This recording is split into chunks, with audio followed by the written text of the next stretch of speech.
ഭീകര കേന്ദ്രമായിട്ടുള്ള അൽ ഫലാഹ് സർവകലാശാലയിൽ 10 ഡോക്ടർമാരെ കാണാനില്ല എന്ന റിപ്പോർട്ടുകൾ കഴിഞ്ഞ ദിവസം വന്നതാണ്. നിരന്തരം അവിടെ അറസ്റ്റുകൾ നടക്കുന്നു. പല രീതിയിലുള്ള വിധ്വംസക പ്രവർത്തനങ്ങൾ അൽ ഫലാഹ് യൂണിവേഴ്സിറ്റിയുമായി അല്ലെങ്കിൽ സർവകലാശാലയുമായി ബന്ധപ്പെട്ട് ഇപ്പോൾ പുറത്തു വന്നിട്ടുണ്ട്.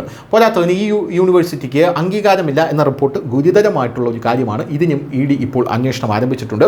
ഇപ്പോഴിത് ഡൽഹി സ്ഫോടന കേസിൽ ഉൾപ്പെട്ട പ്രതികളായ ഡോക്ടർമാരിൽ ഭൂരിഭാഗവും അൽ ഫലാഹ് സർവകലാശാലയുമായി ബന്ധപ്പെട്ടവരാണ്. ഈ കേസിലെ സാമ്പത്തിക ഇടപാടുകൾ അന്വേഷിക്കുന്ന ED അൽ ഫലാഹ് സർവകലാശാല ചെയർമാൻ ജാവേദ് അഹമ്മദ് സിദ്ദിഖി അറസ്റ്റ് ചെയ്തു. ഇപ്പോൾ 13 ദിവസത്തേക്ക് ED കസ്റ്റഡിയിൽ വിട്ടിരിക്കുകയാണ്.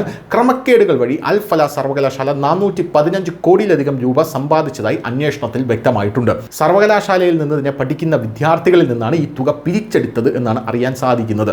ഈ കാര്യം ദുരൂഹമാണ്. ഇതിനെക്കുറിച്ച് വളരെ വലിയ അന്വേഷണം ഇപ്പോൾ ED പ്രഖ്യാപിച്ചിട്ടുണ്ട്.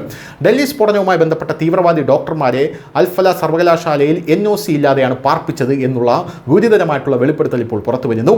അൽ ഫലാഹ് ഗ്രൂപ്പിന്റെ 30ഓളം സ്ഥലങ്ങളിൽ ED നേരത്തെ റെയ്ഡ് നടത്തിയിരുന്നു. 15ലധികം പേരുടെ മരണത്തിനിടയാക്കിയ ഡൽഹി ചാവേർ ആക്രമണത്തെക്കുറിച്ച് അന്വേഷിക്കുന്ന ED ഇപ്പോൾ അൽ ഫലാഹ് ഗ്രൂപ്പിനും അവരുടെ വിദ്യാഭ്യാസ സ്ഥാപനങ്ങൾക്കുമെതിരെ കർശന നടപടിയാണ് സ്വീകരിച്ചിരിക്കുന്നത്. നേരത്തെ അൽ ഫലാഹ് ഗ്രൂപ്പിനെതിരെ ഡൽഹി പോലീസ് 2 പരാതികൾ ഫയൽ ചെയ്തിരുന്നു. ഇത് ശ്രദ്ധയിൽപ്പെട്ടതിനെ തുടർന്ന് ED അന്വേഷണം ആരംഭിച്ചിട്ടുണ്ട്. വ്യാജ അക്രഡിറ്റേഷന്റെ അടിസ്ഥാനത്തിൽ അൽ ഫലാഹ് സർവകലാശാല വിദ്യാർത്ഥികളിൽ നിന്നും അവരുടെ മാതാപിതാക്കളിൽ നിന്നും വലിയൊരു തുക ഫീസായി ഈടാക്കിയെന്നും പിന്നീട് അത് സർവകലാശാല ചെയർമാൻ്റെ ഭാര്യയുടെയും മക്കളുടെയും പേരിലേക്ക് മാറ്റിയതായും വെളിച്ചത്ത് വന്നിട്ടുണ്ട്. ഡൽഹി സ്ഫോടനത്തിന് ശേഷം അൽ ഫലാഹ് സർവകലാശാലയുടെ സ്ഥാപകൻ ജാവേദ് അഹമ്മദ് സിദ്ദിഖി ഇന്ത്യ വിടാൻ തിടുക്കം കാണിച്ചു എന്നുള്ളതും ഇതിനോട് നമ്മൾ ചേർത്ത് വായിക്കേണ്ടതാണ്. ഇയാളുടെ കുടുംബാംഗങ്ങളിൽ പലരും ഗൾഫ് രാജ്യത്താണ് സ്ഥിരതാമസമാക്കിയിട്ടുള്ളത് എന്നും എൻഫോഴ്സ്മെന്റ് ഡയറക്ടറേറ്റ് ഇപ്പോൾ കണ്ടെത്തിയിട്ടുണ്ട്. News desk news India Malayalam.